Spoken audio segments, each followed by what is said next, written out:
Welcome to the Salt Circle Podcast. My name is Hank. With me, it's Ben. Wow, no title. Damn. Nope. I'm cooked. Or you're cooked. Did you just not notice anything? No. But I didn't want to say he doesn't have any friends. It's Ben. just ate brain space. Off the top of my dome, he hurt his magic finger. It's Ben. True. We're back with more Teen Titans. Season 2. Yeah. I got thoughts on season 2, man. Some good, What are those some thoughts? I don't even want to say they're bad.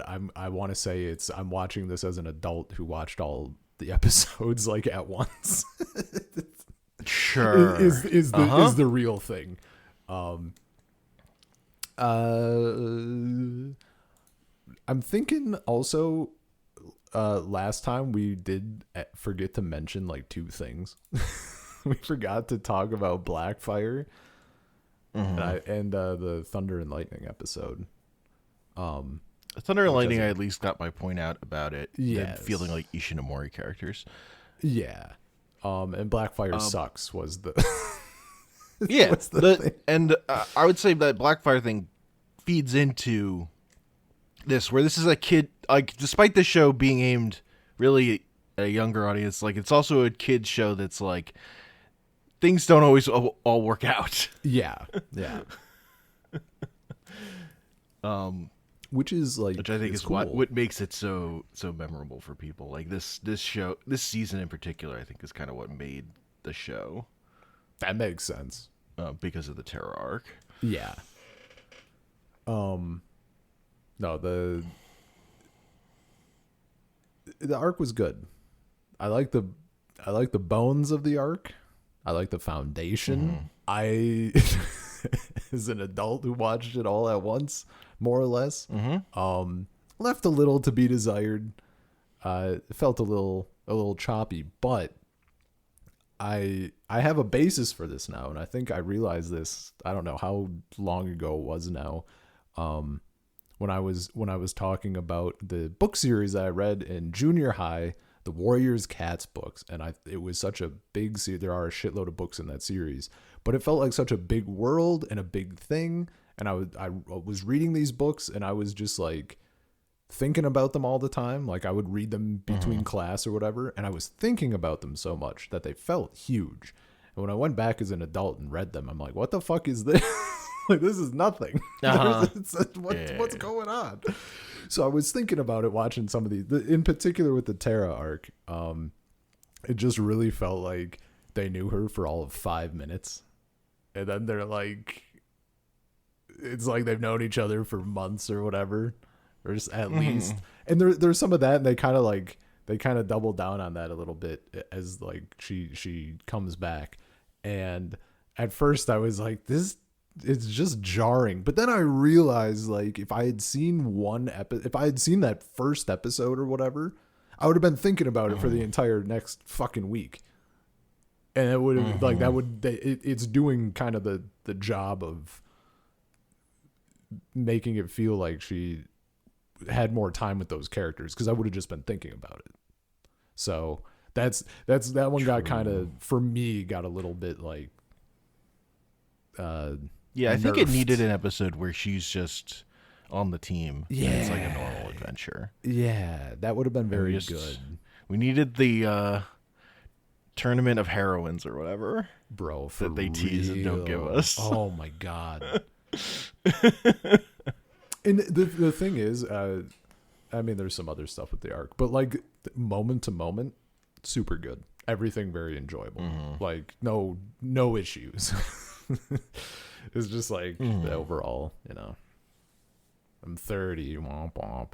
I'm 31 actually. Double womp womp.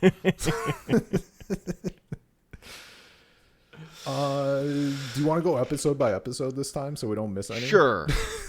Let's do it. Now that we've sort of we had that other episode to set baseline stuff. Yeah, I was thinking out a bit. I was thinking about that too. That like that was more of a feel of the show because it was just new for me and everything. Our first episode was so strong though. How long is forever? Hell yeah, dude. We get bald Beast Boy. They did him so dirty. They did him so dirty. Insane, dude. Like everyone else is sick in some way, like writing wise or whatever, or you know, like Cyborg's not. I mean, he's literally sick or whatever. Yeah. But it's like they're doing stuff. The Beast Boy is just like a fucking. He's like what like it's 20 years in the future. He's like 23 to 27 depending. Like he's been George Costanza. or he's 33 to 37. Yeah. It's crazy. Yeah. It happens. But the plot was so good. Like I fucking love these kinds of episodes, man. You know, when you're doing mangaka need to stay away from time travel as a core part of their plot because it always is ass. Shows need to do more. I went 20 years in the future and saw stuff, and it's always like fun. I mean, maybe it's not fun for the characters, but it's always a good time, or at least the stuff we've seen with it. It's just they usually bang. Yeah, and this is another good one, dude. It's such a the X-Men love to do this. Hell yeah. Of the dark future. Hell it's yeah. always bad. It's always fucked up. It's yeah. I mean, what else are you gonna do?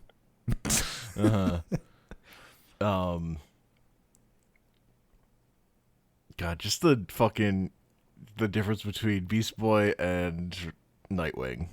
It's so yeah, funny. dude. It's crazy. I thought I wanted so much more of Raven. Insane Raven, yeah. They did like they got me immediately fucking invested, and then they gave me absolutely zero more information on that. And like that's the one I was thinking about that like, the whole time. Look, we'll get the Raven season eventually. We're not there yet. That makes sense. That does make sense. But yeah, I mean, just a solid episode. Yeah. Fun. I like how Warp starts aging. Yeah. And just the, you know. I like that it's their fear is just they're just slowly going to drift apart. And because that's what happens to humans. Yeah. Like that's actually a normal thing to happen when you're friends with people and your kids. Yeah. So I mean, it's good. It's also I feel it is the thing of like this viewing I'm much more keen on like this show is like lesson driven as like a kid show. It's kind of the themes are pretty fucking strong and clear on that stuff. Look, I would have experienced less friend drift if I was on a superhero team with those friends. As a theory, that's my hypothesis. Also, if you lived together without adults, I would have been a fucking wreck. That wouldn't have been good for me. Well, if I had power, like if there was a purpose, right? But like as I am now, awful. Yeah. You had a job. Yeah. That you also all did together. Yeah. That wasn't. I mean, like vigilantism is fun job. It's a fun, yeah. You like stop the bad guy. You come home. You play some video games as opposed to just fulfilling. Yeah. Yeah. Doing good in the world, as opposed to I don't know, like working in a factory. Yeah, you all work the same paper mill swing shift. Yeah. Fucking hate everything together.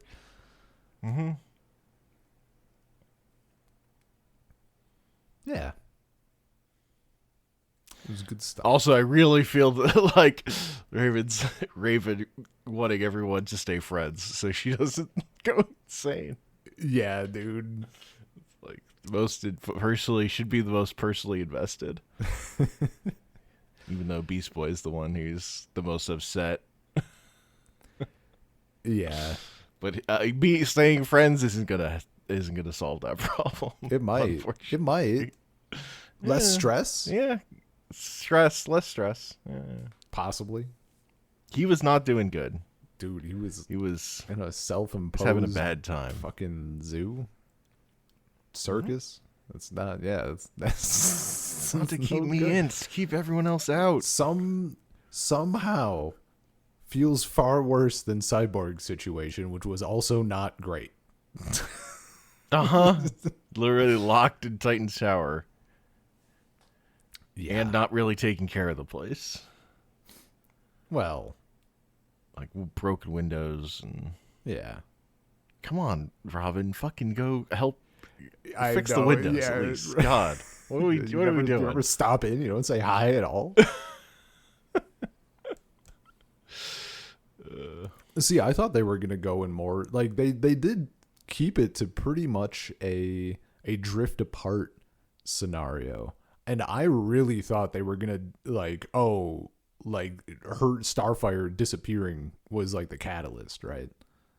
Mm-hmm. Which is like kind of cool that they didn't. Certainly didn't help. But. No, I imagine not. But like that's kind of, I get to think about it. Mm-hmm. They let me think about that shit, which is nice. And it's just character driven. It's not like the world was ruined or whatever. That's the thing, right? Like, I mean, it feels that way because everything's like miserable, but yeah, the fact that it's not, like a cataclysmic event or whatever is really nice. Like it's very good. Oh, it was a banger to start out with. Yeah. It's also just a thing of like, they just every moment bangs, and then the episode ends. Like we don't this is done. Like these, there's like it's a big idea, but it's it has to execute it in the space of one episode of TV. So it's just good, and then it's done, and it's like breezy. Yeah. Also, yeah, man. The power of television. Mm-hmm. Episode 2 was pretty good. And my one last thing is I love that Nightwing solves the whole thing, but doesn't really say anything about solving the whole thing. When he just gives her the thing that disappeared to bring it back. And then she gets to say at the end, history said it disappeared, but history was wrong. Yeah. So you can change the future or whatever. Yeah. It's Terminator 2. The classic. Not Terminator 1 or 3. Yeah. Imagine time travel that's not like fully miserable. So hard to come by these days. And then we have a silly dog episode. Yeah, like a completely opposite vibe. Yep. I thought the core of this one was very funny. Like green dog being like Beast Boy being a green dog at the same time again, like that's pretty funny. It's like a funny concept. Yeah, it's a good bit. Soto's ship was very funny. That was very like him just being a literal giant baby, like the onesie, and his ship is like baby toys. Like that was, yes, he hits the fucking thing. It's like a child xylophone. Like it's good shit, man. That was a very fun little bit. It's just they committed to the bit and they did it well. Yeah. This fucking Mr. Peabody dog. Yeah, dude. I mean, he was just chilling, I guess. It was just fun. I love that he's just like being a menace, and then they capture him, and he's like, "Oh, I think I can help you." You could talk. What? Yeah, that's just having fun. Yeah, he's just vibing, man. Freedom. He wanted to chill. Licking Raven over and over again. Yeah. Dog thing. I mean, they had, yeah. Well, they also had to plant like the Beast Boy thing. Mm. Dude, keep getting weirder and weirder to the point where they go, I don't think that's Beast Boy. Yeah. You know? I could not. And yeah. Oh, I was just going to say, I can't believe the fucking ending. Like, the ending is so fucking, what the, wow. Just a completely they just fucking did it. Out of pocket. Like, what if I was the dog? And that's just how it ends. That's just it. Uh-huh. He's just a fucking dog now, I guess. Uh-huh. Insane. Absolute, like, it kind of felt like it was not that it was a bad episode, but it was like, this is our fun, like, whatever episode. And like, it wasn't like a top tier. We're out of time episode, but like that ending, I felt like I was watching the Phantom Thread for the first fucking time. I'm like, oh, it all comes together in this insane pull or whatever. Like, I'm gonna remember to recalibrate their kink. I'm gonna I would not remember this episode in 5 years, except now I'm gonna remember it because like, what? I'm sorry. And even all the Teen Titans are like, all right, okay, I guess I have to live with this experience now. Yeah, dude, it was so fucking out of pocket. Like that was it made the whole episode. It just elevated it because that's insane work, dude. Soto will be the dog now. It's good stuff.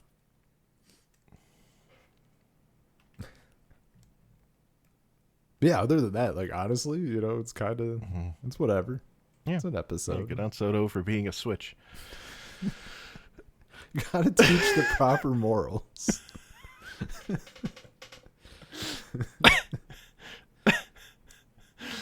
And then we get the first Terra episode, our introduction to the character of Terra. Dude, I was so stoked.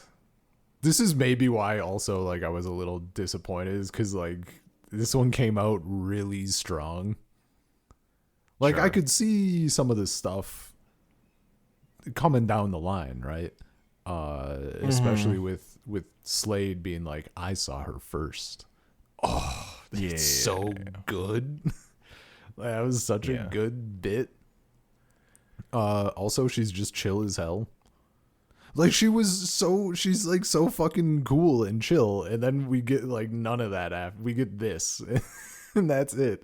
I agree. We need like one episode that she just gets to continue being chill, and there's nothing like suspicious or damning or whatever. Yeah, and this is a famous. The Terra story is like they're adapting a comic book storyline. Gotcha.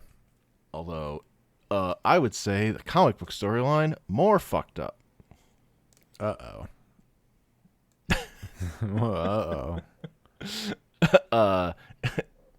Things that were in the comic book.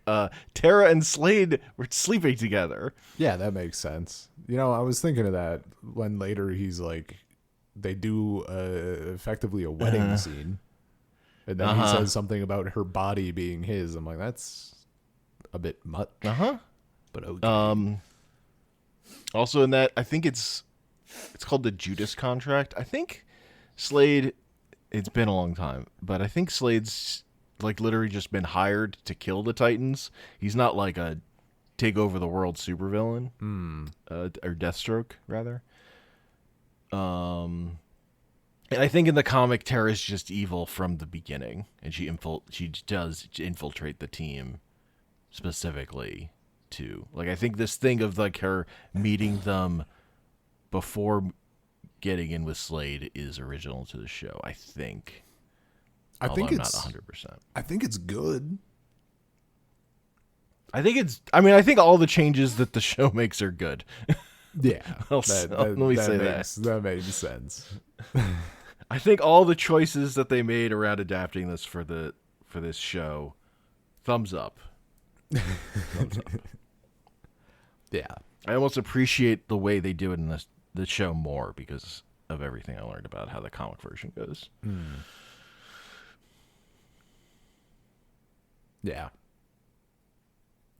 No, I mean, like this, and and Tara was a character that basically that story happened to her, and that was basically it for that character.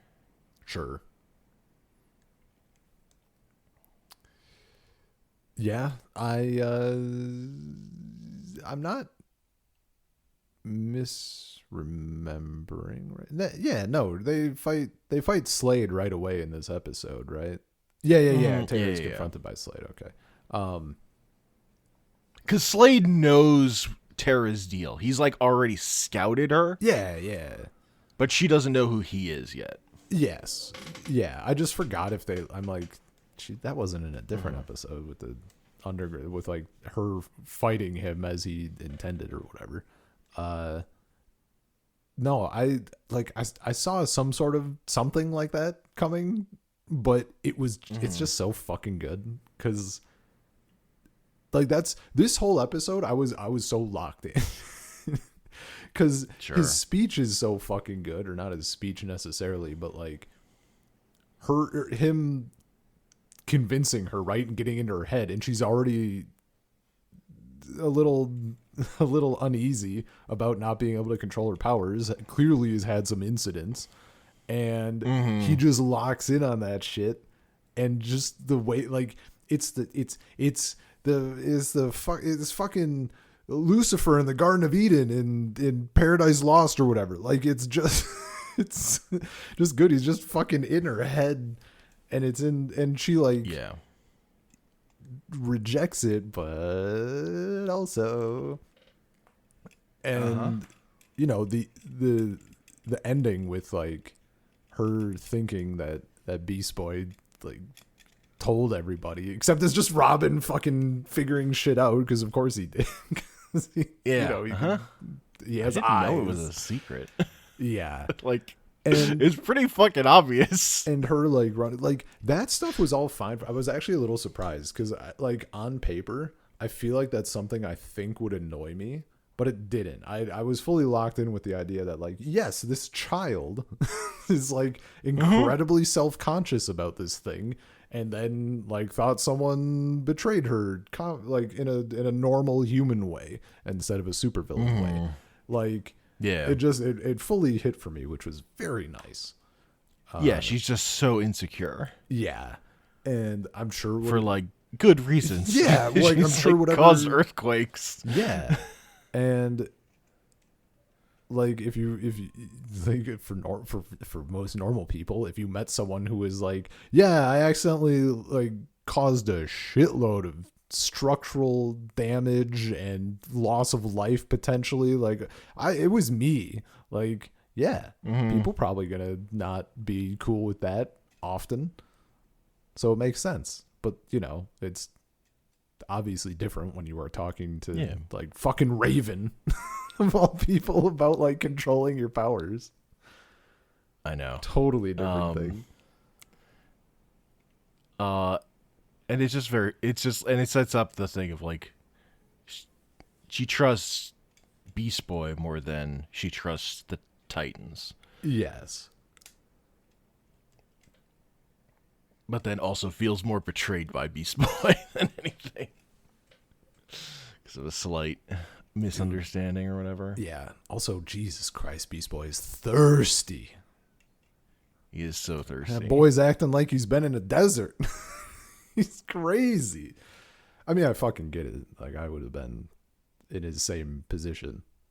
I wouldn't have been as awkward about it, because I wouldn't have said anything, but I get. Well, he's thirsting and he's getting some stuff back. He's getting. Oh yeah, no, there was, she was. It was chill. I think that's like the extra. Like that's the first time he's gotten anything back. Yeah. Dude is so funny though. He has sent out feelers before, but he has never received a return signal. This is the energy. Yeah. It's just so funny because he's so like fucking locked in. It's crazy. No, this was a super solid intro. Just a good episode overall. I guess that's my other bigger question for the season. How you feeling about Beast Boy? He did turn into a compared whale to last season. He did the thing that I literally was like, why does he not do this? He did it. They let him do it when it wouldn't work. yeah. I like a bit better, I think, because I feel like that we got like more utility from him, right? We got him going into like chew wires or whatever. We got him doing a bit of surveillance, like he was doing more size changing stuff, which is very good. I think in general, fine. If anything, I feel like it felt like it felt like they were ignoring how strong Raven is. But maybe that was a bit of a thing from first season too that I didn't mention so much. She's definitely used her powers to like restrain people, and I don't understand why that's not getting locked in every time. Obviously, because it would just be like that's the solution, right? Yeah, she just holds them and fun visuals. Obviously, my thing is they could have just had. It's not about solving problems; it's about using things to make cool visuals happen. I know, but they had her do it. Is the problem? They showed it to me once. Yeah, you can do it once. See, here's the thing. I would have preferred. And you have to figure out something else next time. I would have preferred them saying like it doesn't she doesn't use her powers on living things like that or something. I don't know. Throwaway line that just makes it so she doesn't. I'm like, whatever. But I mean, yeah, I get it. Like it's fucking. You know what's cooler than having her just immediately restrain the person that she could restrain? Throwing a bus at them. Oh my god, the buses are so good. Like I fucking get it. I'm not. I understand. Like she's hucking shit, dude. Right. She's like beam blasting. Yeah. Then we got our gamer episode. Fucking. Oh, he's molding, dude. Fight me right fucking now. It's a fighting game too. I'm like, God, I've been there. Fight me IRL.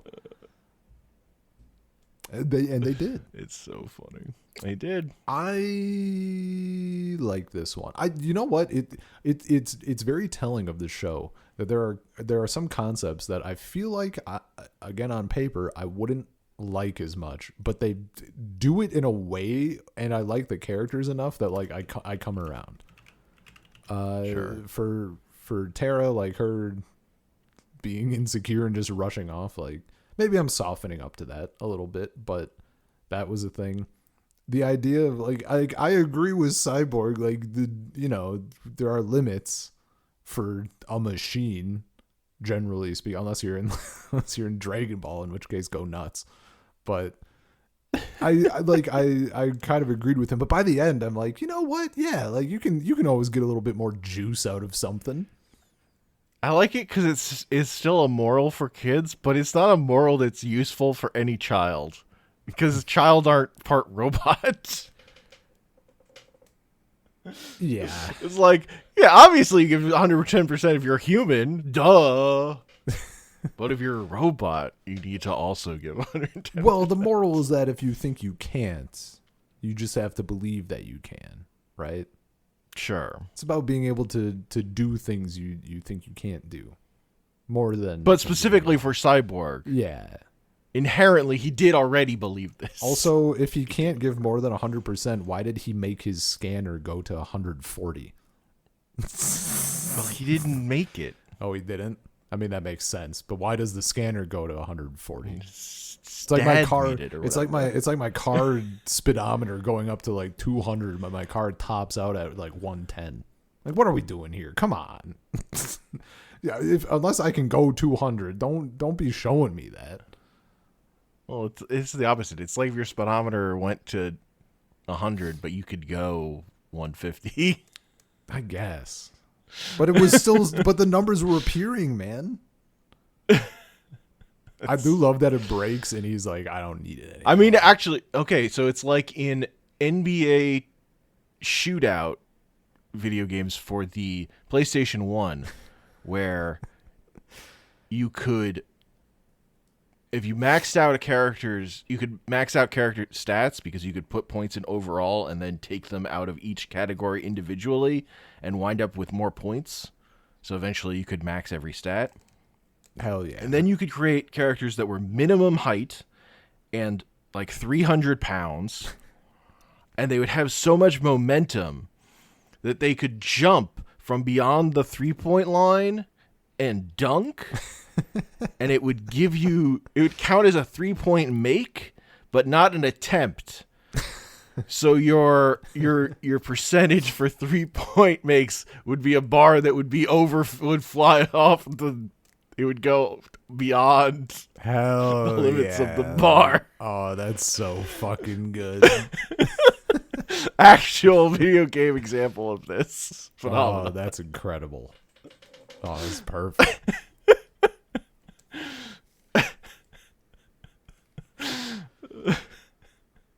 Overshoot the bar. Oh, that's great. I think that I think the fights were okay in the episode. Yeah. They weren't like crazy good. I mean, I think this episode's very helped by the fact that Atlas is voiced by Keith David. Yeah, I was gonna say that's super good.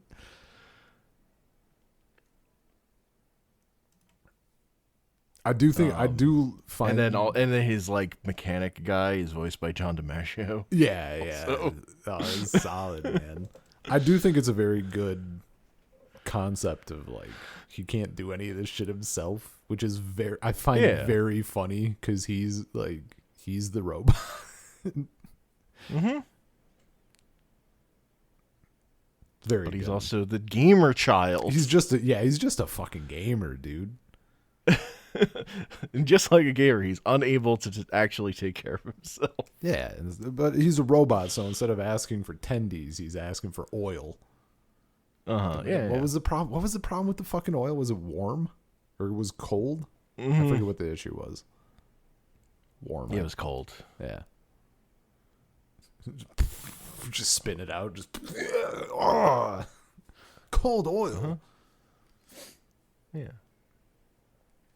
I thought for sure. I knew I felt it in my bones that he was going to spit it out. I thought for sure he was going to say something like, this is only like 87 grade or whatever. Like it's like the wrong type. They were going to say like, I guess that's gas, not this oil. Isn't but premium. Like, yeah. Is this synthetic? Would have been equally good, but you know. It's also just very funny having mechanics saying all the like worthless human things. Oh, dude, he's just so he's robot pilled. Mm-hmm. He's him trying to be a coach too. Look out for his left. Yeah. Uh-huh. Like, dude, come on, what are you doing? Even I would be doing that shit. Well, Atlas kicked Cyborg's ass in that initial fight, man. He didn't even like look out for his left. that's true. But Cyborg was on tilt. That's true. Yeah. And Atlas had the wrath of losing in a video game on his side. Mm-hmm. Coming fucking hot off of the, what the hell was it? Was it 2-3, 1-3, or whatever? He needed that run back. True. Sometimes you just need the run back, you know? Yeah, I do know.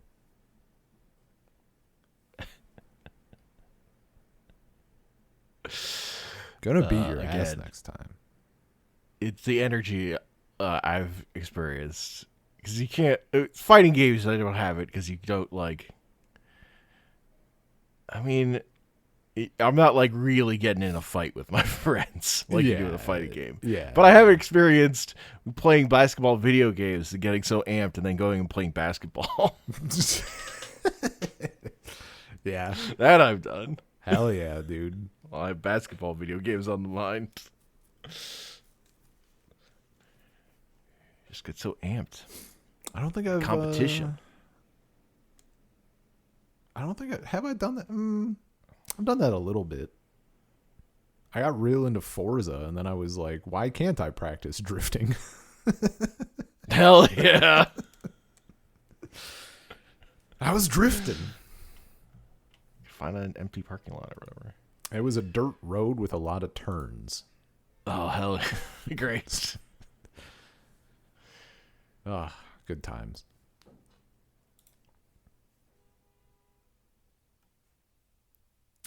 I thought the next episode was very good. Fear itself. Yes.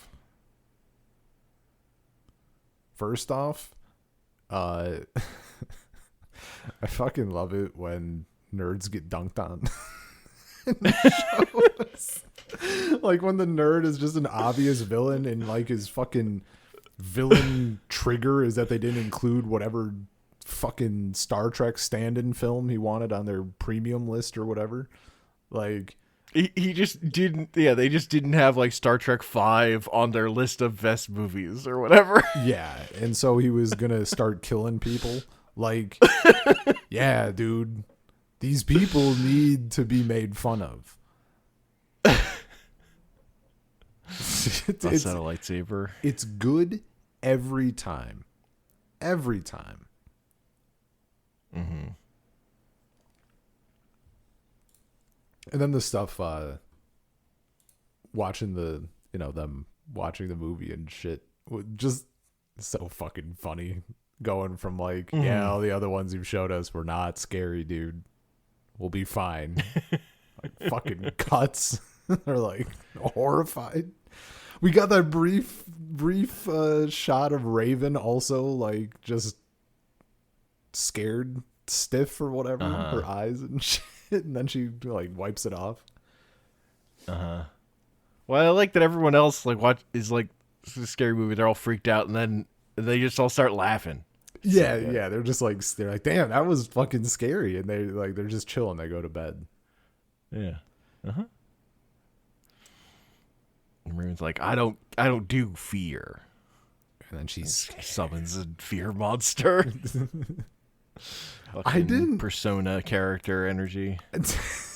You're not me, dude. I didn't like realize. I'm not about that. I didn't realize it was her for like a long time. Longer than I should have. It took me a bit. Once I noticed like the eyes, right? But like I didn't notice that right away. Mm-hmm. I didn't hone in on it. It's also like, it's literally just every time she says she's not scared. I wasn't connected to that, man. Look, I was trying so hard to figure out what it could be that I ignored the obvious answer. And the fact that like everyone knows she's scared. Yeah. Like when it's just her and Cyborg. And Cyborg's like, look, I know you're scared, but let's go, okay. And she gets mad at him, and yeah, it's so good. Look, he just sees right through her. I was too stun-locked by them showing us her, like, getting out of bed, like, sleeping or whatever, and she's just wearing her outfit, which I was I was under the impression that it was, like, more of a leather thing, and I was like, to sleep? That doesn't. Then I was like, maybe I was wrong. It's like shiny, but like, is it suede? Is it like a velvet or a velour or something? Maybe she just has one that looks the same but is different material. Yeah, like is it? Yeah. Like jeggings, right? They look like denim, but it's just leggings. Like I don't know. I was too stun knocked by that to figure out the who done it.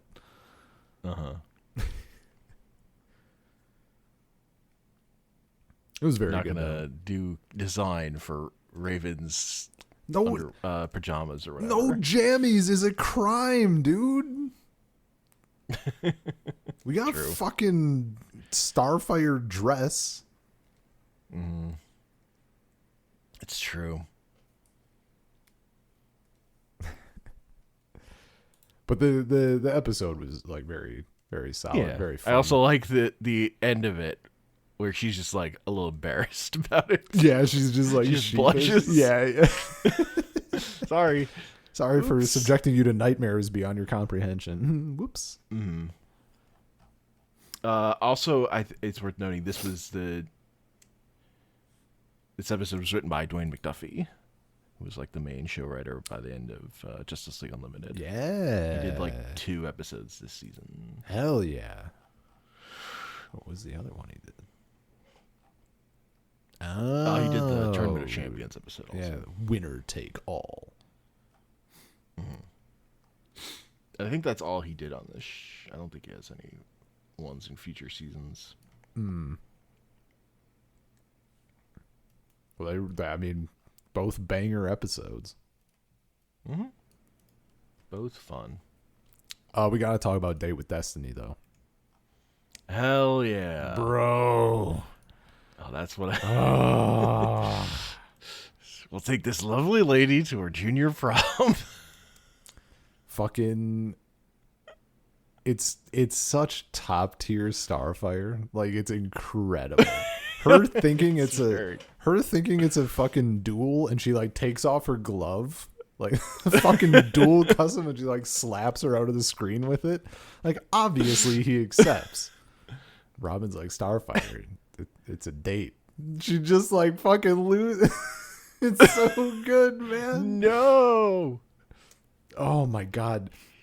Like, look, Beast Boy Thirsty is pretty good. Friends. Yeah, they're just platonic chums, okay? She's worried about his honor. Oh my god. It was so fucking good. She's just so fucking like... It's funny too, because Beast Boy is like clearly thirsty. And it's just such a good difference in how Starfire is thirsty, but not like overtly in that same way, which just makes it funnier. Oh, then she just gets so fucking mad. Oh, she gets so pissed about it. Yeah, that's it, right? Like she gets mad, and Raven and Robin is so fucking he's so fucking miserable. Yeah, he's just like, ugh. Yeah, like every time Kitten makes a fucking meow noise, he's like, my God damn it. Not into it. Yeah.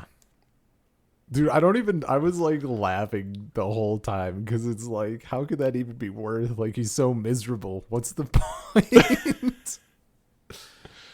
Like, if I were the ex in that situation, why would I be jealous when the dude looks like he's being fucking tortured? Like, there's no happiness here. Oh, no, it's just so... And then she shows up in the fucking dress. 10 out of 10. She fucking... And her boyfriend is... a fucking spider head guy. Oh my god, that's just so ridiculous. They make out. Oh my! I can't actually believe they fucking had that happen. I thought for sure they were gonna cut to like gross out faces. Nope. They just fucking. They showed that, but they didn't show Robin and Starfire dancing. That's fine. Unreal. Dude, Starfire decimated that limo too. She got fucking pissed and just like smashed it. customary to wear a dead plant. Oh my god. Yeah, she thought prom was a duel, and then she had to go like look up.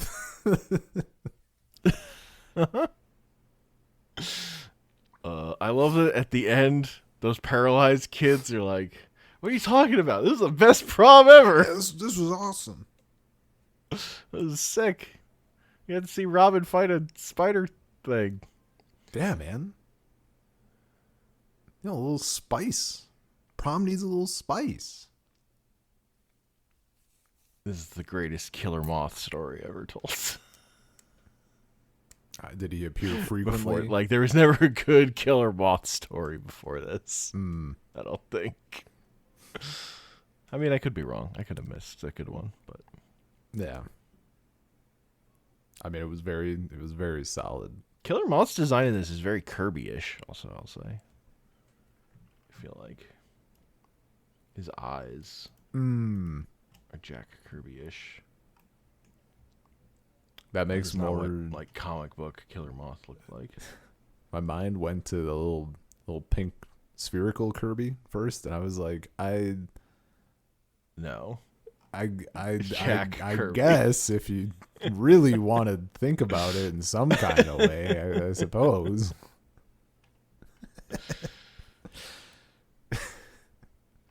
Yeah, that makes more sense.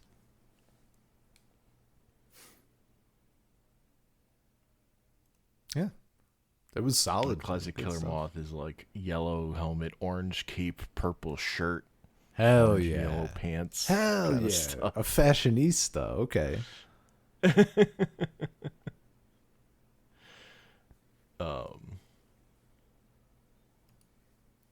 Look, sometimes supervillains are single dads or whatever. Yeah, man. It's the fact that he's like, I'm working. I'm working right now. Kitten. Also, the fucking and it's just like it's just his basement lair. Yeah, dude. The bait though. He calls her Kitten, and I'm like, oh, it's like his little pet name for his daughter or whatever. You know, like it's cutesy. No, her name's just fucking Kitten. Dude, when they have her do, it's so fucking anime. She like makes the meow noise, and she turns into a little cat face, anime cat face. Crazy. Yep. Death Note would never debase itself like that.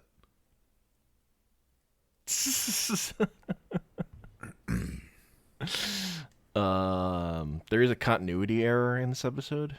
I see that about Starfire's eyes. Yeah, she uses her eye beams, which she doesn't get till next episode. Yeah, but the nerds on Wikipedia said it's likely due to this episode being completed sooner or her heightened jealousy pushing her temper and boosting her abilities. Thank God. That's a no prize explanation right there. Yeah, but it is ahead in the production code, so I don't know what the deal is. They probably just didn't think about it. They just fucked up. They just fucked up. They just didn't think about it, man. It kind of makes the next episode hit a little less because you're like, wait, she didn't have eye beam powers already? Bro, I forgot she did the eye beam thing, so it hit just as hard. Hell yeah. I completely I mean, it made me question myself because I'm like, did she not? Did she? I guess she didn't. But, like, you know, that's me, Mr. Gaslightable. It was cool, though. Yeah. I'm glad she got something out of it. Also, I thought I was, like... I thought the whole thing was going to be that she's actually not changing that much, and it's just her feeling like she's changing that much, because she has the giant thing coming out of her head, and Raven's like, yeah, it's a zit. That's more than a zit, man. I didn't have those kind of zits. Cooled. Yeah. This is the episode where we're like, oh, they definitely watched Fooly Cooley. Yeah, that makes sense. I didn't think about that at all until you mentioned it, but I do remember now that you've mentioned. Yeah, yeah, that makes sense. Yeah. I'm you know, for anime stuff, kind of surprised that we haven't, unless I've missed it, And I don't think that we have gotten a full Akira slide yet. That I can recall. Not the shot or whatever. I think they've done it. Did they? With Robin's motorcycle. I mean, I expect them to if they haven't. I don't remember seeing a full shot. I mean, he slides a little bit, but I mean, because the bike is like a fucking... They didn't like make a big deal out of it. Yeah, they didn't do like the top down or whatever.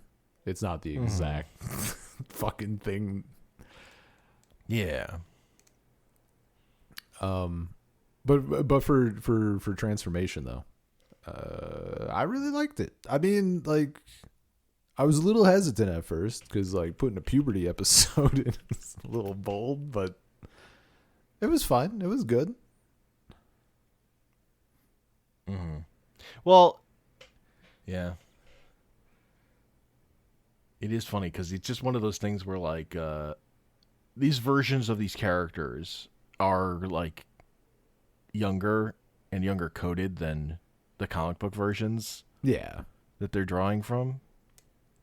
Because like Teen Titans is also the book where Dick Grayson becomes Nightwing, where he like makes that change. Gotcha. I mean, for the age of the characters, I don't think it's weird. It's just that like their target age for the viewers being like, your body is going. And they had the fucking choice to do the narrator in this episode. The narrator's like, very funny. Your body is going through changes. Like it's basically that, which is it's very funny. Just for like I don't know. It's good though. The narrator is very good. We got Starfire in a raincoat and hat and scarf. That's true. She was going in oven mitts. Yeah, and she was going eep a lot, and it was very cute. Mm-hmm. The fucking they did her just like I love how they did the planet stuff because it's so like just like fuck you. It's a cartoon. Like, just like all those planets right there. She's on the tiny little planet and stuff. Like it's just very good. Well, I like how all those aliens have like one attribute of like the weird things that's happened to her, but the rest of it is like too fucked up for them. Yeah. Oh my god! And her at the start where her sitting on that tiny planet where all the little things are just fucking yelling at her, and she floats away sadly. Also, that initial fight where everyone's like, "Oh, it's even more ugly and disgusting than before." Yeah, it's a monster. You know what we do to monsters? And she's just taking all of it personally. Even though nobody else has like even internalized it at all. No. Oh my god. Poor. She's like, girl. I'm not hot. No one will like me.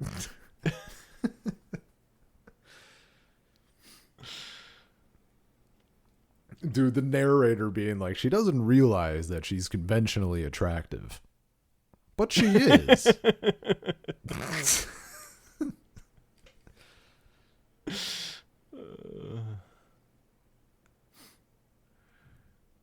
Oh, it's good stuff. Can't let Robin see her like that, dude. I mean, I get it. Because I do love that, like, Raven's like, it's zit, it's normal. And she's like, oh, okay, that's fine. And then Robin walks in, she immediately puts the hat back on. Yeah.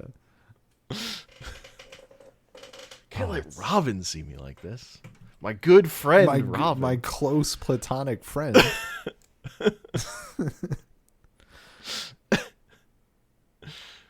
God.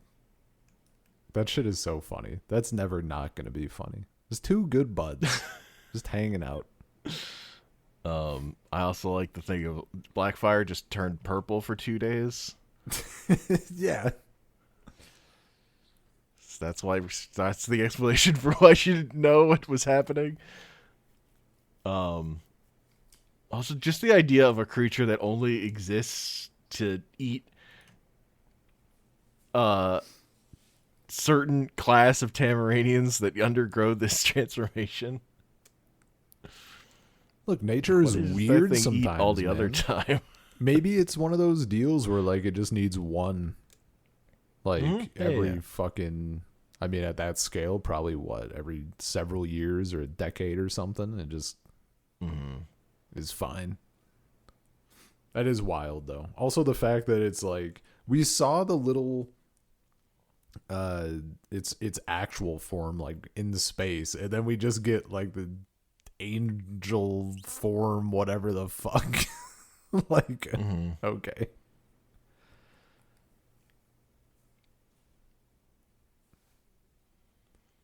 It's like, no, this is a perfectly It's love it when the person who explains puberty to you is then like, and now I'm going to eat you. It's not the best sex ed class you could have. Yeah, if they start talking about why puberty is a beautiful thing, but they're also salivating, maybe run. Yeah. Yeah. It is very funny. She undergoes all of that, like, chrysalis transformation, and she does not look any different. Dude, nobody is more disappointed than me. You know we love a transformation. New powers is like, it's pretty good. It's fine. It's not like that much different, but like that was a lot of work to not have a character redesign at all. It could have been really cool. By really cool, I mean like you could have given her like pointy ears or horns or something. Also, like I know why I know why they did it. It is very funny to think about. She underwent all that. Like the cocoon formed around her clothes. Yeah. Dude, their clothes are like literally just part of their body. Like they put that cast over Robin's glove. It's true. You're not wrong. They're not people. They're superheroes. The costume's part of the deal. Yeah, a 24/7 deal.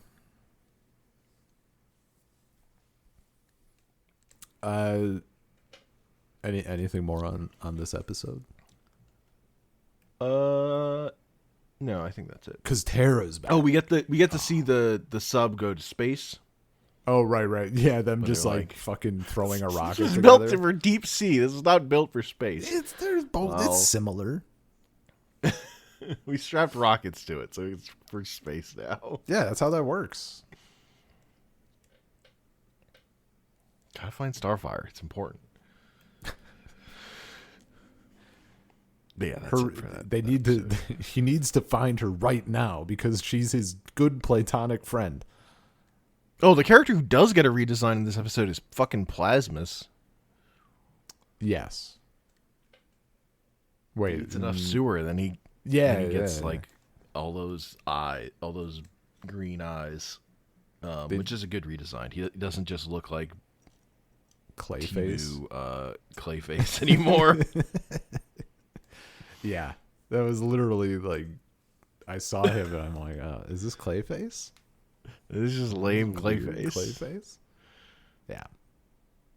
Although I do like when his first scene where he's like, "Wait, I'm awake? I should never be awake." Oh, that's so good. We never see that guy again. He's just Plasmus from now on. Just a perpetually every time he shows awake. up this season. Just always awake. Ugh, the worst. What a nightmare. Awful. But now we got another Terra episode. And this is where I was like, first off, they didn't trick me. I knew she was bad because I saw the signs. Is it the black shirt? This is the black shirt, isn't it? I mean, it's a black shirt. She like ran away and then mastered her powers after Slade said he could help her master. Subtle little things. There was real subtle hints. Thinking that her friend betrayed her at the end of the last episode.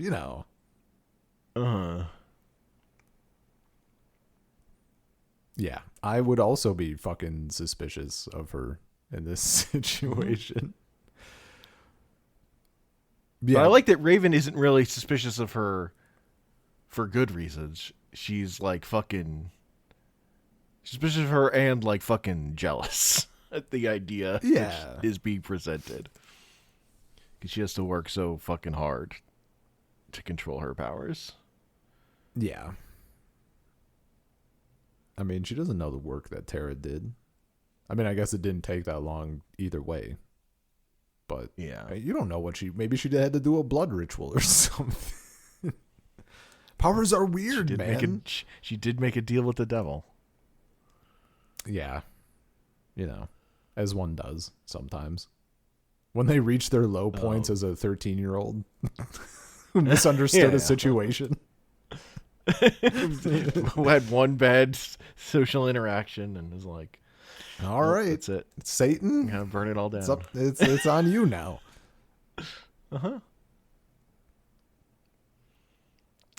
It's very funny that the evil plot in this is to make their sink the fucking turn their house into an underground place.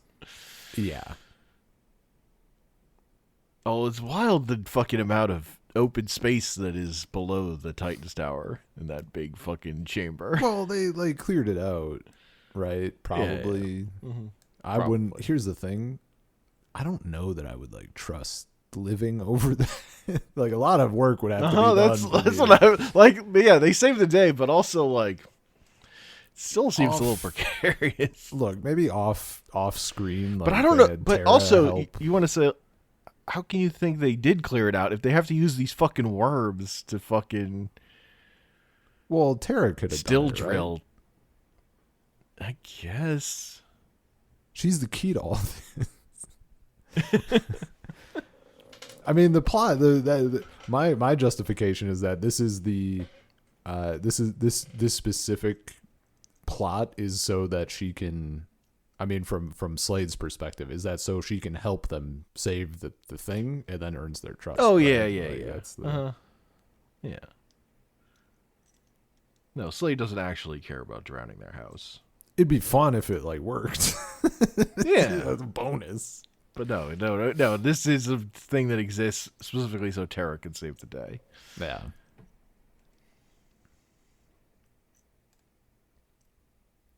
Yeah, I feel like if we honestly, in my heart, I wish we would have gotten 2 episodes with her initially, maybe, and like 2 here. But that I get it from the perspective like that's pretty heavy on just the Tara stuff. So I get it, but it would have been nice to have more like shit. Yeah, it is weird when like this episode is about Raven coming to trust Tara, but as an adult watching it, you're like, you should not trust.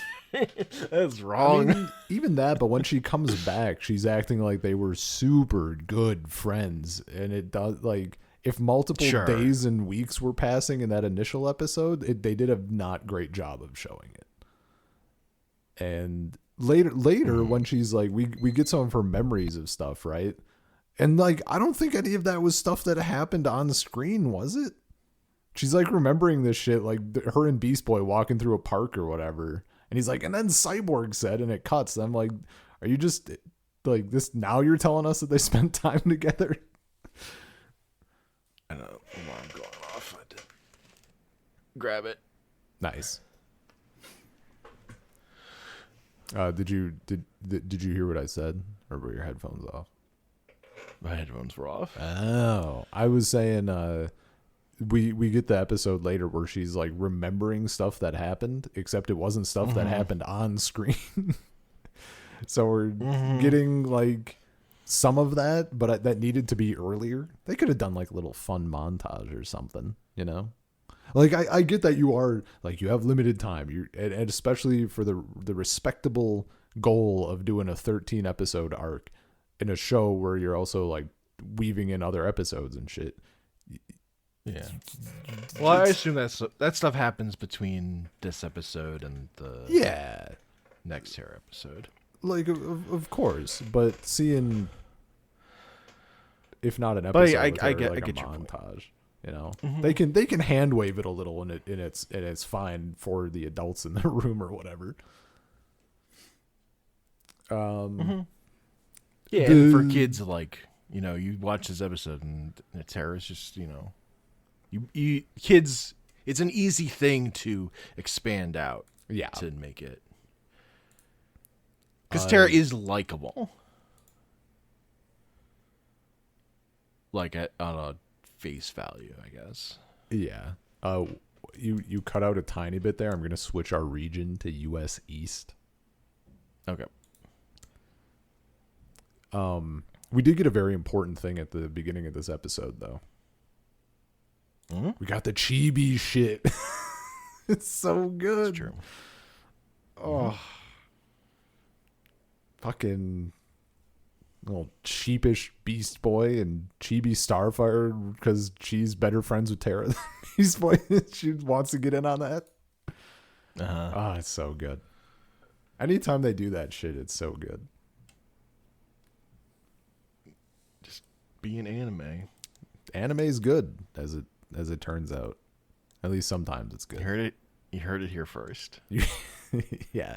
Unlike Hank, Ben, I'm not the first person to say and be brave enough to say anime is good. I might be the first. Have you ever talked to someone who watches anime? Everybody's always shitting on anime, man. It's true. Look, I'm not you, okay? I'm not going to hold out on people. Just not tell them about things that are good. In case you've missed our other episodes, Dragon Ball, good. Batman the Animated Series and the rest of the DCAU, good. Utena, good. You know, there's all this stuff that just nobody fucking told me about. Just hoarding it.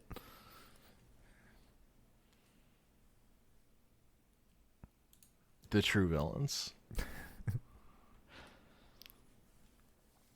The people not telling you about the good media. Yeah. It's fucked up is what it is.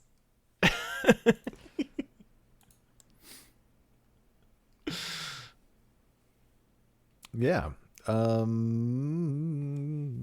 We anything else on this one? No. Okay. I do just want to, like, the thing of, like, you know, when you're a kid and you become friends, that is an outsized. There is outsized value in that. Like, you might have only been friends for like a day, but you're like best friends forever now. When it clicks at that age, I feel like. I guess this might. Yeah, I think of that as being a thing where, like, when you're a bit younger, but sure. I also. It's less of a case of like, oh, this isn't how it was for me, so I don't relate at all, but just like it happened to not be how it was for me, kind of. Like, I met my friends much younger than that, and Jet was just like the crew was locked in for, or gotcha. not even that. So my school was a K through 12, so like I just knew everybody around me for 13 years. Like, it was just a much different thing. But when I was little, like, there were definitely times when I was like much smaller than the characters in the show, where like I met a kid at the park who like played Pokemon, and we like traded. He had a link cable, so we traded Pokemon, and like I was depressed that I never saw him again because he was cool. Like, I definitely get that thing. You're not wrong that it is more of a younger kid thing. But they're the target audience, so presumably they're cool with it.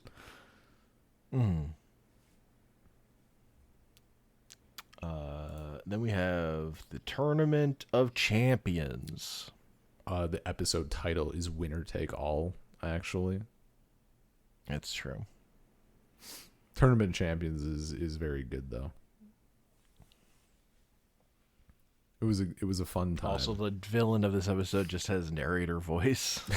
Yeah, dude. I think it's so fucking funny that he just hand waves the prize. Like, Beast Boy wants a moped, and he's like, there's a prize, though, for sure. There will be prizes. There will be wonderful prizes. Yeah, not for like, you. Sick. Only for me. Well, the thing is, they're all doing it for love of the game, Except Beast Boy. He wanted the moped.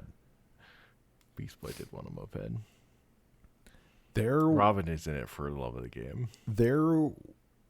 I thought this was a little like it was a good episode, but I felt Speedy, right? Speedy is Robin's counterpart, yeah. Yeah. Him being like everybody's judging Robin for going for the win in a fucking tournament. And Speedy's like, was it worth it? Like, what do you mean, was it worth it? This is the first time your bow's ever been broke? Fucking doubt. Come on, bro. Don't you feel guilty for breaking my bow? Yeah, it was such a weird... No, that line doesn't work. It was because, what do you mean? What are you referring to? Yeah. What cost was there here? I mean, the cost is he was kind of a dick. Not even that much. Like, he was just dishing... Like, Speedy no, I know. was also, like...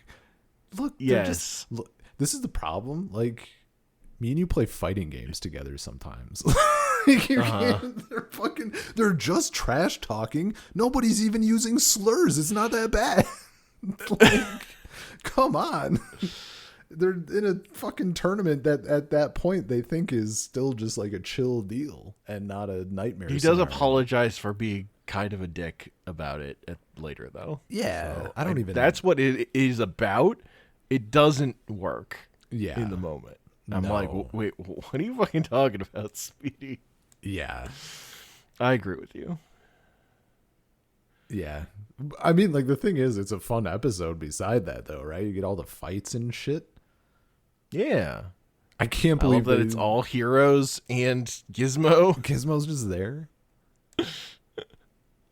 You're all honorary titans, except you. I like that he gives one to Gizmo, and then Cyborg is Cyborg's like, what the fuck are you doing? You're like, give me that. What are we doing here? That guy stole my car. I can't believe they had Beast Boy lose. He's just not good enough. He lost to circumstance, at least. He's just not good enough. He's just not locked in, Yeah, he doesn't have the mind. He doesn't have the grind set. Yeah. Was it this episode? For some reason, I think it was this episode, but it might have actually. He does been... pull a Krillin. Oh yeah, because they make a point of pointing out that wildebeest kind of smells, and then Beast Boy gets him by turning into a skunk and blasting him. Yeah, dude. Right up the nostrils. I think it was this episode. It might have been a different one, but at this point, damn it, I can't remember what episode it fucking was. At some point, Beast Boy is a gorilla and he punches a human, and that person doesn't die on impact. And I was like, okay, whatever fantasy universe we're in, all right. That shit's been on my mind lately. I don't know if you saw any of this shit with 100 people wanting to fight a gorilla. Were you privy to this? Did you encounter this at all? I didn't. I only like secondary stuff. Yeah, like a whiff of it crossed my ears that people were talking about it. So fucking funny. Like, I think 100 dedicated guys could kill a gorilla, could take a gorilla or whatever, and someone's like the gorilla using guy 15 as a tool to beat guy 16 with or whatever. Like, just all this crazy shit. And like previously, I had known the fact that Mike Tyson once tried to set up a fight with a gorilla, which is, suicide. Like, you're just fucking dead on impact. I think it was, for some reason, I'm thinking it was this episode, but it might have been one around it where Beast Boy, just hit someone. I'm like, that would have gone different. Mm-hmm. Not that it fucking, people are getting hit by, buses and stuff. I don't know. I think this one just, it clicked for me because it's been in my head lately. Yeah, but Robin, who is a normal human teenager, can fucking kick the shit out of Cinderblock, who is literally made of stone. I mean, I was thinking about that one too. I'm like, look, I took a 35-minute. I was walking a lot yesterday, and to be fair, a lot of it is uphill. There's a lot of stairs, a lot of uphill stuff in my area. But I got back, my knees were just decimated. I'm like, Like, Yeah. my knees are just hurt. I slept and it was fine, but my knees are hurt. And then I'm watching this kid like kick a wall of cement, and I'm like, Yeah. my legs just are built different. No, the real sin of Winner Take All is that they do the Tournament of Heroines and fade to black. I know. That's so fucking It's rude. cruel. It's cruel. Yeah. I mean, there was even like they have like the characters we know, and then there's like 2 or 3 or whatever in the background that are just silhouettes, and I'm like, you cowards. They're just like, we just didn't design enough female characters yet. Doesn't DC have like 18 quintillion? Yeah, and by the end of the show, we will have more, but at this point, they haven't designed enough yet. Yeah. No, I was like, well, thanks. I was happy, and now I'm not. It was fine until now. Mm-hmm. Yeah. It's a more annoying tease than at the end of an upcoming episode. Where it also just leaves it a cliffhanger, and it's like, oh, we're just done here. Nope, sorry, this is TV. Gotta move on. Fuckers. How dare they? And then we get another terror episode. Yep. Betrayal. Yeah, I just love the fucking episode name. Looking at it, I'm like, who could it be? What's gonna happen? I do think it's wild that she literally just takes Beast Boy out to like get pie while his friends are being like theoretically murdered. Just actually like don't go to school tomorrow type shit. Insane. Want to go on a date? I can't tomorrow. Oh, I can't go tomorrow. I can go tonight though. Tonight though. Oh my Look, god. Tara made poor life choices. And it's just living in the moment, you know? She makes a lot of bad choices, yeah. And flip-flop. She's very flip-floppy. Yeah. You got to commit. No. It's easy to not commit when you've never lived in one place. I guess. I don't know. She's like committing to morals, though. I think it's... I don't know. I liked the general... Not necessarily the vibes. I like how Tara is feeling in this episode. Because like in the last episode, as an adult, I very clearly saw that she was with Slade. And I think the way that she's feeling in this episode is good. It like meshed really nice, right? Like clearly she's not like fully on board with it.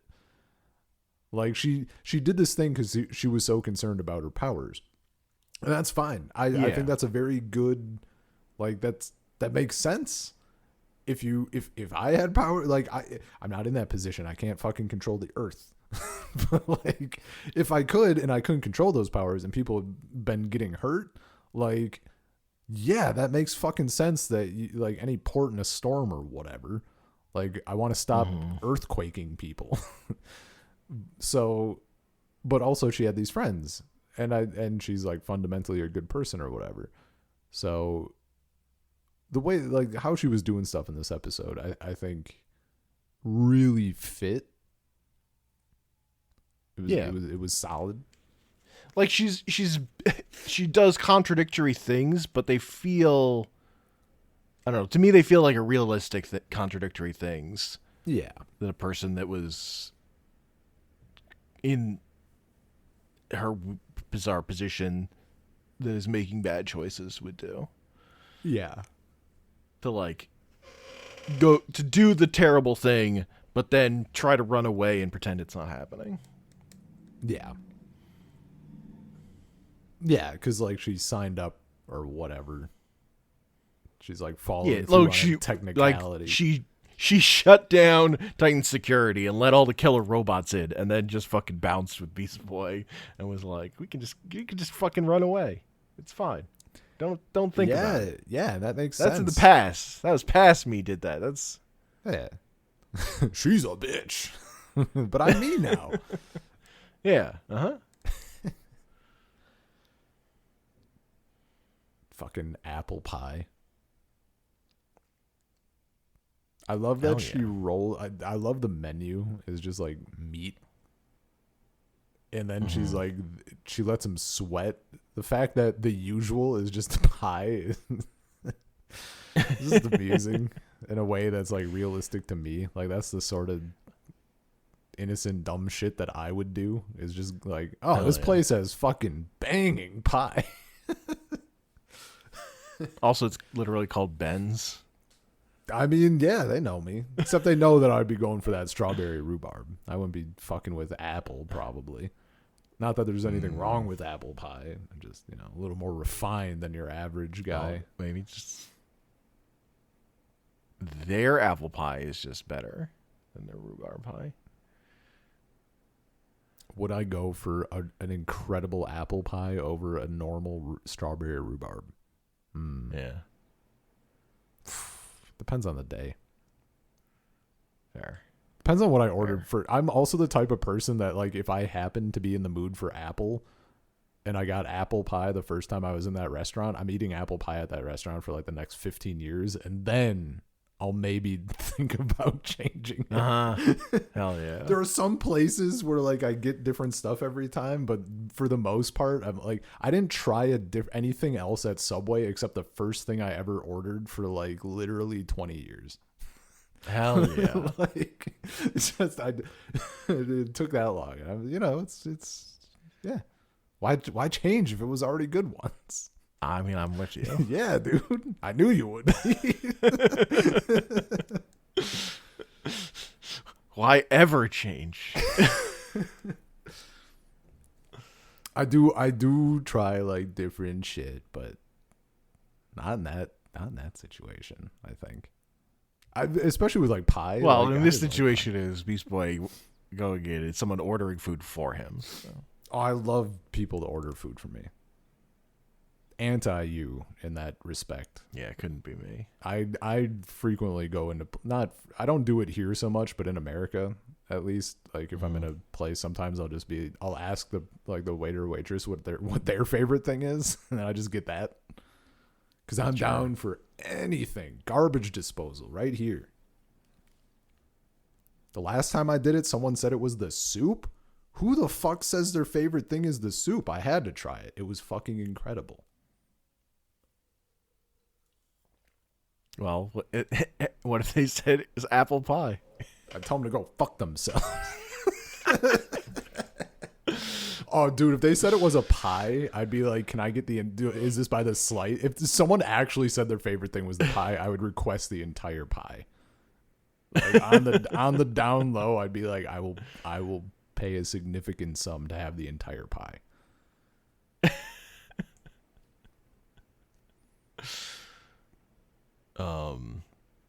Yeah.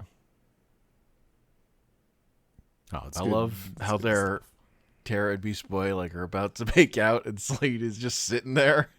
Yeah, fucking cock block. Well, you can't let her form any other connections, man. Mm-hmm. Also, she had to go find her. She went AWOL on him. Yeah. She was probably supposed to help kill the Titans there. Presumably, yeah, that would make the most sense. Mm-hmm. I don't know why he needed to send in like 200 robots. Like she was already in their house. If my goal was to kill 5 people I was living with comfortably, like not terribly fucking difficult. Yeah. Especially when you can control rocks. Yeah, if you were a fucking sociopath. But when you're a tokusatsu villain, you send in 200 robots. I was fucking thinking of that this entire season, and it's so funny how true it is. What if 8,000 cloned minions? Yeah. Look. Toku fucking figured it out. It's just fun. I love that they're like in this episode too. It really hit home. It felt like Ninja Turtles. They're robots. They start fucking doing heinous things to these humanoid figures. It's so good. Also, I love the line where like, I think it's Star Wars. Like, there are too many to fight. What do we do? And Ramen's just like, fight anyway. Oh, that shit goes hard. Hell yeah. So good. God, when they like at the end when they won, but it's like fucked up, like they barely won. Oh man, those shots are so good. And they're like they're emotionally wrecked because Terra betrayed them, and also physically exhausted. Just completely, like just mentally, emotionally. They destroyed so many robots. Yeah, dude. Lord Raven's like, you're in my room. Nobody goes in my room. And she fucking like opens the rift and fucking Cyborg just fucking falls. Yeah, man. He just takes just collateral damage. You know, look, it fucking happens. They shouldn't have gone in her room. Cyborg shouldn't have been. He shouldn't have been there while they were going in her room. He shouldn't have been in the hallway near her room. He knows this.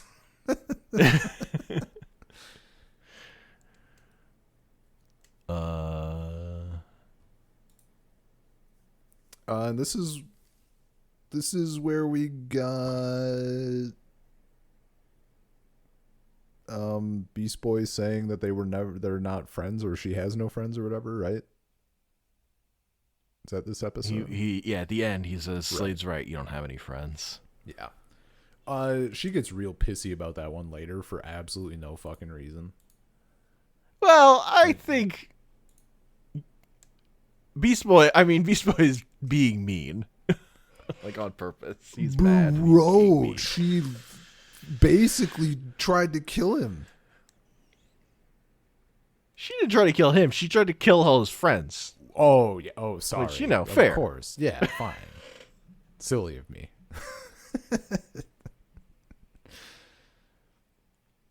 I'm like, he could have won her over there still, I feel like, but he got too mad about her deservedly putting all his friends in danger, and so understandably gets mad. But given that he's still like trying to, in the next episode he's calmed down a little and he's still trying to get through to her at first. Look, maybe he shouldn't have said this. I think him saying it was fine. This literal child should have been mature enough to understand that she was in the wrong, okay? She is not. Maybe she could use that scathing remark as a source of reflection for her actions and why she's in the position that she's in. No, she could use it as fuel to do more mean things. Nah, no. I'm just saying, if your goal is to not have her wind up with Slade, you don't say that to her.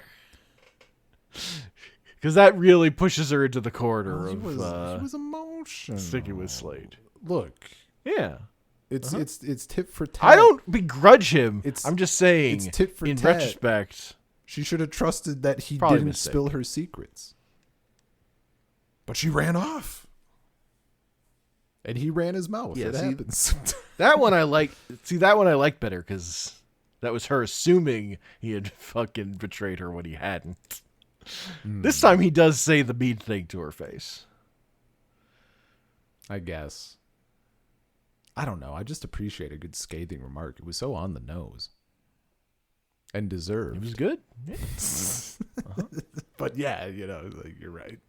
But like it makes it hard when the next episode he's like, Terra, we're your friends.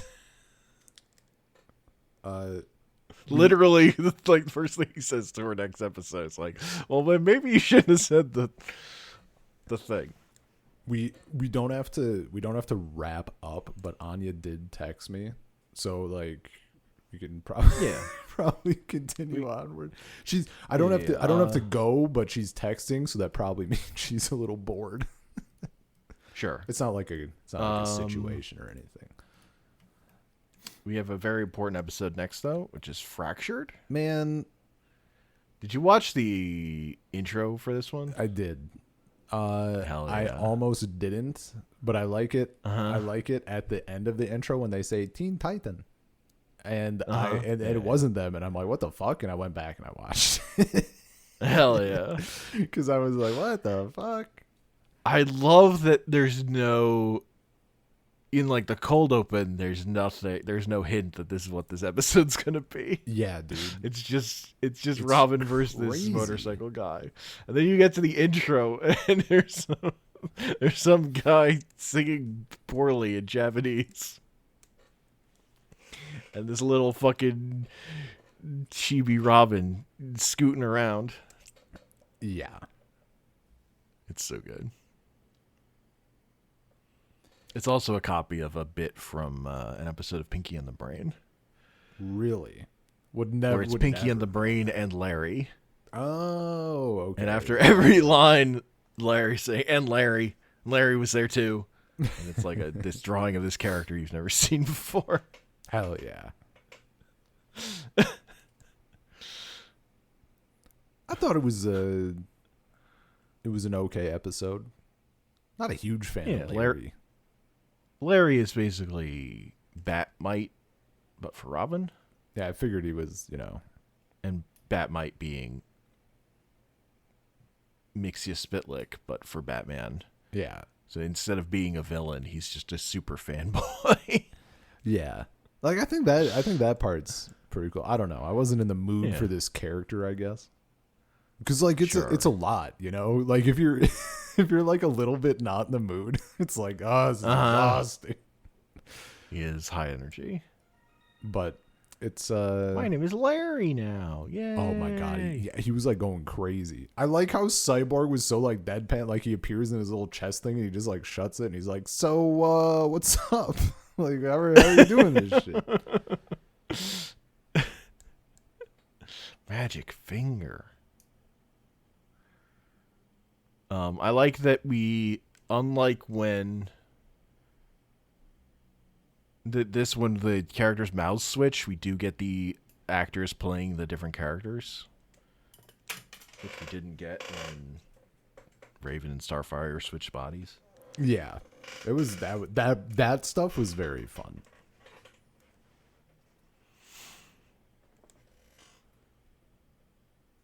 No, that was okay. We Beast got Boy. the world becoming dark and evil, and Raven's like, cool. I mean, dang.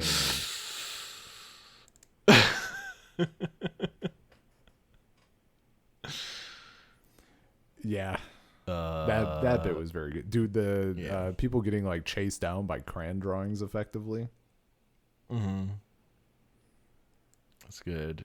Johnny Rancid's pretty boring. He's very dull. Though he did at first like he looks like a cross between Akuma and Kazuya a little bit. I'm like, that's kind of rad. Yeah. Yeah, he's just like He just sucks. he's just nothing. There's no sauce. Even when he potentially has sauce, he just gets the fucking bike and goes, "Oh, you little baby boy on his bike." Like it's just there's just fucking nothing there. Yeah.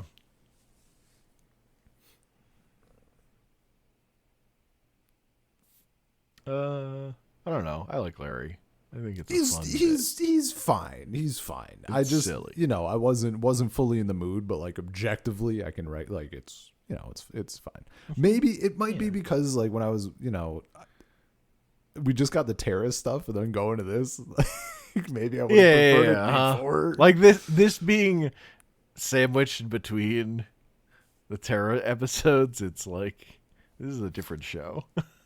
Yeah, but that's what the show is there's the silly episodes and the serious episodes, the dramatic. Yeah, and I like that it finds time for both. Mm-hmm. And it does them both well. Yes. Starfire hugs Larry and then he melts. That one was very good. I like that he literally has Robin's DNA. Yeah, they're just We're the DNA same buddies. Yay! just the same person. Exactly the same. They cloned me. They didn't do a very good job.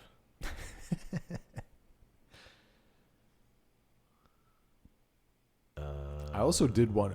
I kind of wish we would have. Get the sidecar. The sidecar is Robin very movie. good. I was kind of thinking, like, how come Johnny Rancid gets to go inside the Pillar of Light and like turn into a cool demon kind of thing, and turn the city evil? Why couldn't someone else go in the Pillar of Light and do cool shit? I mean, if they got in there first. I guess it's one and done. It was just an open, like, it's okay. One and done. Yeah, guess like a loot in classic WoW or whatever. Mm-hmm. Yeah. They also cut away, and then Larry's powers are just kind of partially working again, so they can make the Robin cycle fly. Yeah. The They just climax. they hand wave it a little bit. Yeah. And then we do get the thing. This was what I was referencing at the end, where Robin gives Larry another chance to fix his arm, and he fixes it. But then Robin's stuck in the white void, and the episode just ends. Bro, like, for real. Well, we're done here. This is TV. Yep. Peace. We're out of time. Back to Terra things next episode. Next week. Yeah. No, that was like, I mean, it was very good. It was very funny, but just, I guess it's a sign of like a good thing, right? They leave you wanting more, and not in a way that's infuriating necessarily.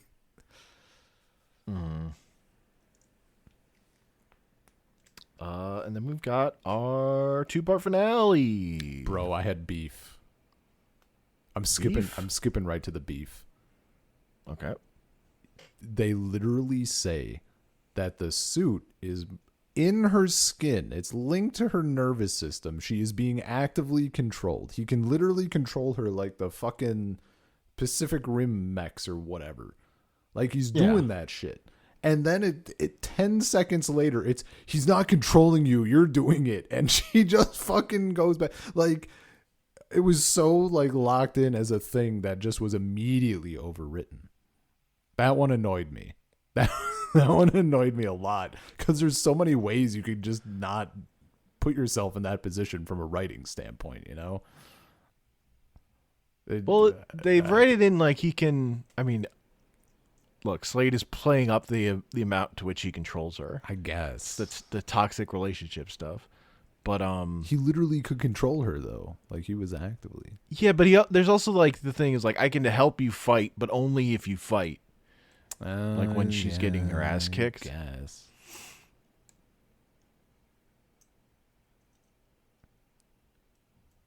Well, fine. I'll revise my. Like, it clearly doesn't. Like, in the fight, it clearly just doesn't work the way. I'll he said revise it. my beef. Slade put a suit that merges with her nervous system and lets him control her, but he didn't put a failsafe in. Is he stupid? The answer is It only works so well. The answer is he's a cartoon villain, so like, yeah, he's kind of stupid, but Yeah. All right, I got that out of my system though. Hell yeah. Correct or not, it is how I felt when I was seeing it go down.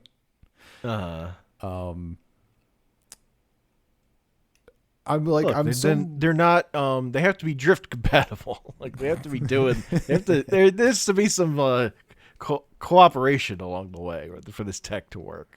Yeah. Like, when he takes full control of her, she's doing the thing of like jerkily moving because he's like forcing her, right? Like, it's not working fluidly. Sure. I thought in general the vibes in this were very good, like in the 2-parter, right? And it made me question, like, I want to know, like, was this just Slade's plan? Like, take over Earth, but also Earth sucks now? Like what? Yeah, I don't know. It's like take over every city. Now the cities are empty. Yeah, like I know his that evil plan doesn't make any sense. I know that, like, usually from a viewer perspective, you can see that the villain's plan is going to result in a thing that is shit that they are on top of, and they just either don't realize this or like other things come with it somehow, right? Like, I think Lex Luthor wanted the world to kind of stay as it was, except he was in charge, you know?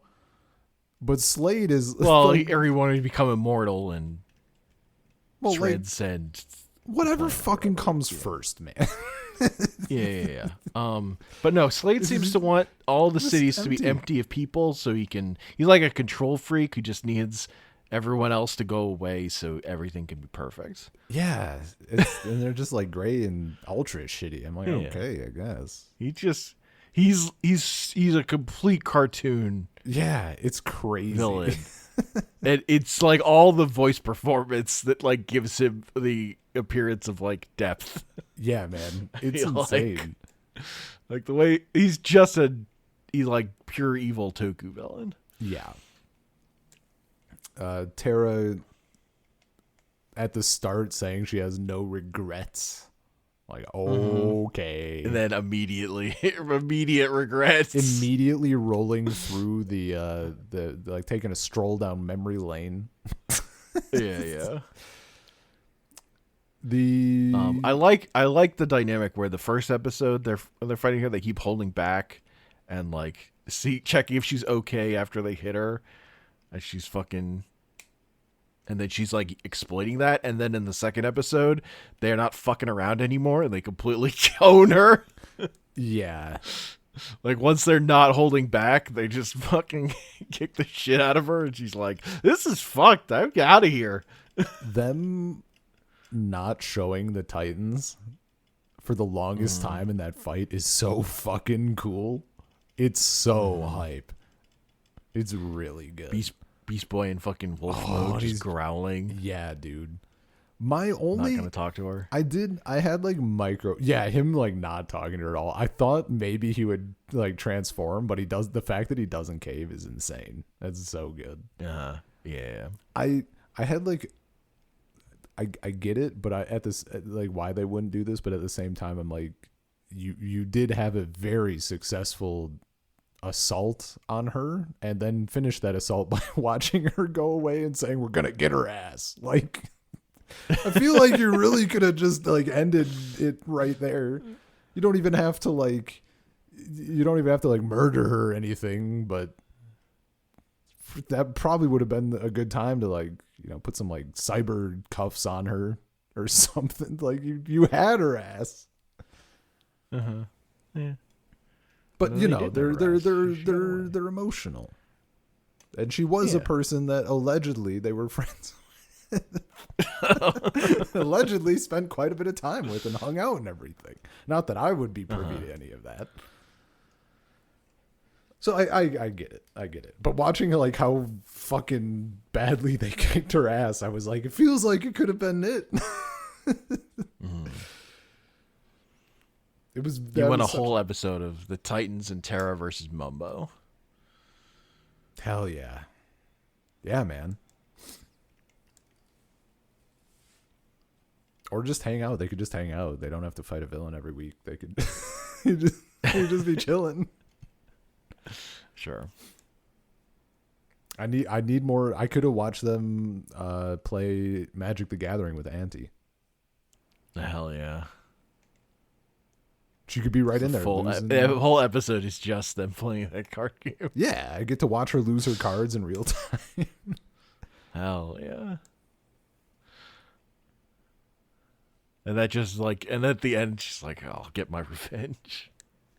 Yeah. Only hardens her heart because she loses at a card game. I think it's very good that like she was on top of the world when she kicked their ass. I mean, not on top of the world, like she was going through a lot of shit, so emotionally fucked. Yeah. But you know, and then she gets her ass kicked, and she's like, "Uh-oh." It's like very, like maybe this isn't good. Yeah. Dude, her going, I really had to keep telling myself like she's a literal child who is being groomed at least in a non-sexual way in the show by someone who is an adult to like be evil. But she goes back to him and he like starts beating the shit out of her. And I'm like, I feel like this was obvious. Like, I mean, you're just like, I get it. Like, I'm not victim blaming, but come on, man. Look, maybe she hasn't seen Star Wars. Maybe she doesn't know the Sith dynamic, but I do. It's so Sith Lord, man. There's only two. Like, it's just Sith. He's desperate for a capable apprentice. It's true. Oh, that was the other thing that it feels like they retconned. They had Robin being like, I was his apprentice too. Yeah. But he wasn't in that way. That was like he wasn't willing. Yeah, but she like went to, like, it was just outright blackmail. Like, as soon as he had the chance to get out, he did, you know? Yeah. I don't know. I get that he was like, you try to make the connection wherever you can. But I was like, come on, man. But he was, they were both manipulated. I guess. Into becoming the apprentice. She more went along with it than Robin ever did. Yeah, he had a gun held to his head. Yeah. I mean, he went along with it. She felt like she had a gun to her head emotionally. I guess.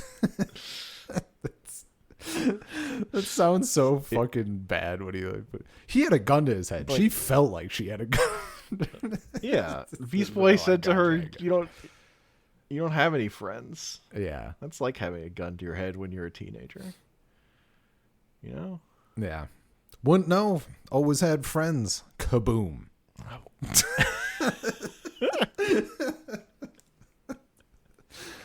I don't. If you don't have, like, I'm sorry if that hit too close to home for anyone. I don't mean it. It was just right there. It was easy. It's easy to say things.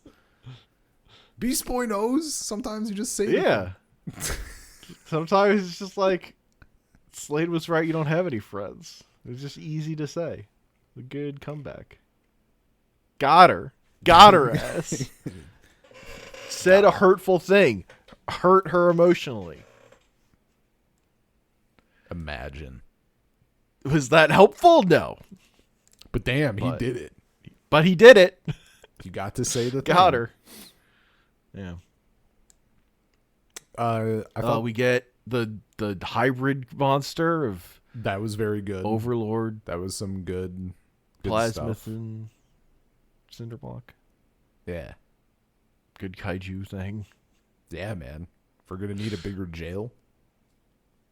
We're gonna need a bigger jail. We did get Raven dropping a bus on Terra. That was sick. Yeah, dude. Like, look, I get it. She's doing good shit. In the first part, when she turns into like a demon, I kind of wish we could have. It wouldn't have worked like narratively. I wanted that to be like a thing that, because like Tara was reporting stuff back, right? I kind of wanted that to be like a thing she didn't know about, and then she got her ass kicked, because that would be cool, as opposed to seeing Raven turn into like an actual demon and then not winning. Yeah, but like, it's fine. I don't think that would have fit well, because like that fight was so emotional, right? Like there wasn't really like the important thing is changing what Raven's saying from "I never trusted you" to being mad because they trusted her. Yes. Or because she trusted her. Yeah. Gets her to be honest. Yes.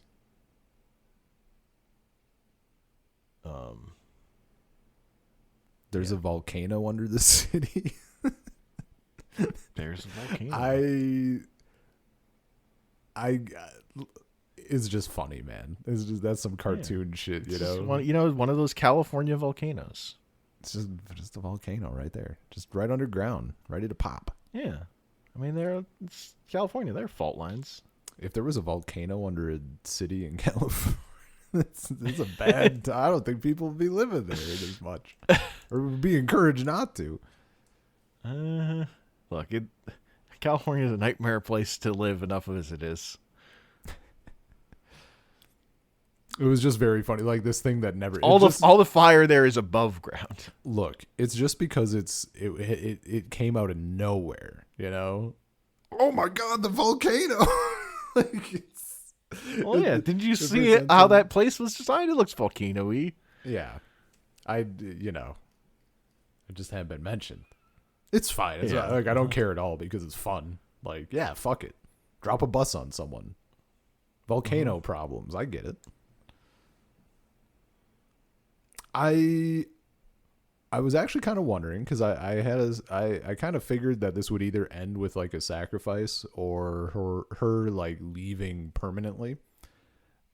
I was wondering if it was a sacrifice of some sort. What's the play? What do you do to do that? Because you're not going to just murder her. And I like what they did. And I like that they left it open for her to come back someday. Like they're still working on, they say that we're going to work on like figuring this out, like to get you back. Yeah. She got to do a heroic thing at the end and sacrifice herself. Yeah. Redemption. Yeah, dude, I'm totally but fine. No with more it. hanging out. Yeah. Unfortunate.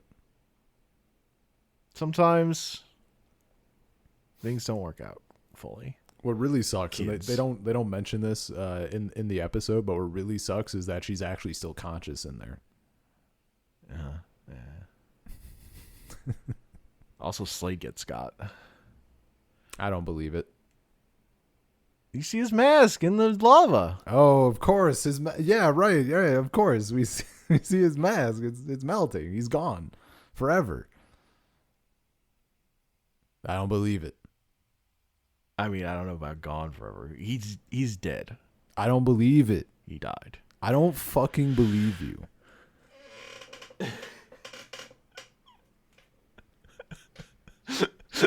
He's dead and he'll be back. How about that?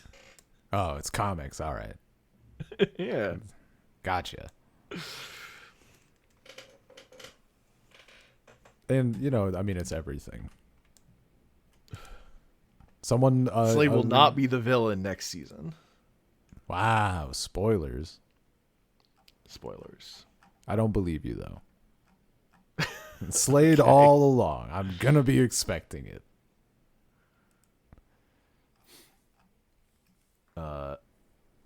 Yeah. Shit's good. But I think that's a podcast. Yeah. Yeah, season 2. It's a very solid season. I mean, a solid continuation. Yeah. Good stuff. I'm looking forward to 3, man. Get to dive right in. We get to watch more. You get to watch more. Salt Circle Podcast, gmail.com, Salt Circle Pod on Twitter, saltcirclepod.bsky.social. I'm on youtube.com/@saltcircle. Nice.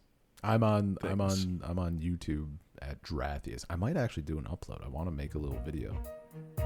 Hell yeah. Yeah.